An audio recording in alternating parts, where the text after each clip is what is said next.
Hello বন্ধুরা, তোমাদের সবাইকে স্বাগতম জানাই আজকে আমাদের ইউটিউব চ্যানেল এবিসি স্টাডি সেন্টারে।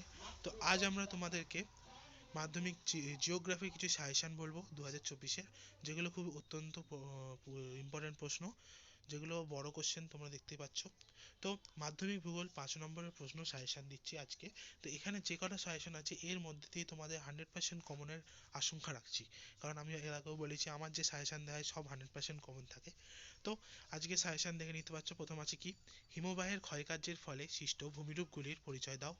হিমবাহ ও জলধারার মিলিত কার্যের ফলে সৃষ্ট ভূমিরূপগুলির পরিচয় দাও।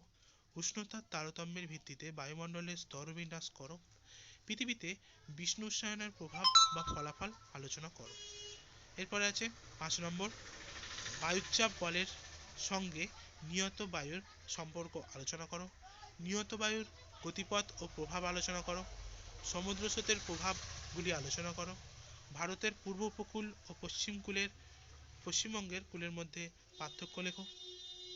জোয়ার ভাটার সৃষ্টির কারণগুলো আলোচনা করো। এখানে 9টি প্রশ্ন দিতে হচ্ছে, এখান থেকে তোমরা সব বেশিরভাগটাই ইম্পর্টেন্ট পাবে।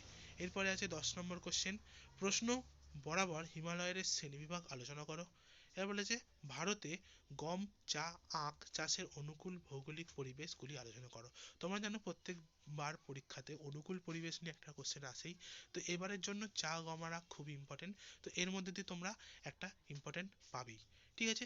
এর সাথে আছে পশ্চিম ভারতে কার্পাস বয়ন শিল্পের কেন্দ্রীয় কেন্দ্রীভবনের কারণগুলি লেখো। এরপর আছে পূর্ব ও মধ্য ভারতের লৌহ ইস্পাত শিল্পের কেন্দ্রীভবনের কারণগুলি লেখো। এখানে তোমরা দেখতে পাচ্ছ যে লৌহ ইস্পাত শিল্প, এই কোশ্চেনটা অত্যন্ত ইম্পর্টেন্ট আছে। এছাড়াও আছে কি কার্পাস বয়ন শিল্পটাও ইম্পর্টেন্ট। তার সাথে তোমরা দেখতে পাচ্ছ নিচে ভারতের নগরায়নের সমস্যাগুলি আলোচনা করো। তোমরা এখানে 14টা কোশ্চেন আছে। 14-র মধ্যে আমি তোমাদের কটা কোশ্চেন তাও বলে দিচ্ছি যেগুলো খুব মারাত্মক ইম্পর্টেন্ট আছে। এক হচ্ছে 13 নম্বর কোশ্চেন, যেটা লৌহ ইস্পাত শিল্প নিয়ে কেন্দ্রীভবনের কারণ। এটা খুবই ইম্পর্টেন্ট, পাবে এরকম ধরনের।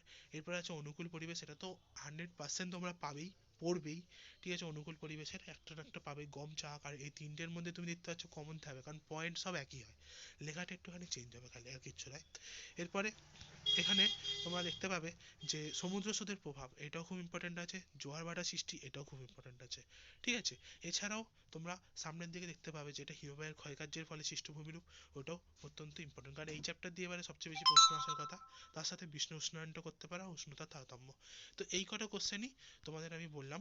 তো এর মধ্যে দিয়ে তোমরা সাজেশন পাবে। তো আজকের ভিডিও এতটা পর্যন্তই। যাওয়ার আগে বলবো, যদি ভিডিওটি ভালো লেগে থাকে লাইক করবে এবং সাবস্ক্রাইব করবে, যাতে আমাদের পরবর্তী ভিডিওগুলো তোমরা পেতে পারো। এরপর আরও অন্যান্য সাজেশন আসবে। ঠিক আছে। তো তার সাথে সাথে বেল আইকনটাও ক্লিক করে দেবে। Thank you. তো এই বলে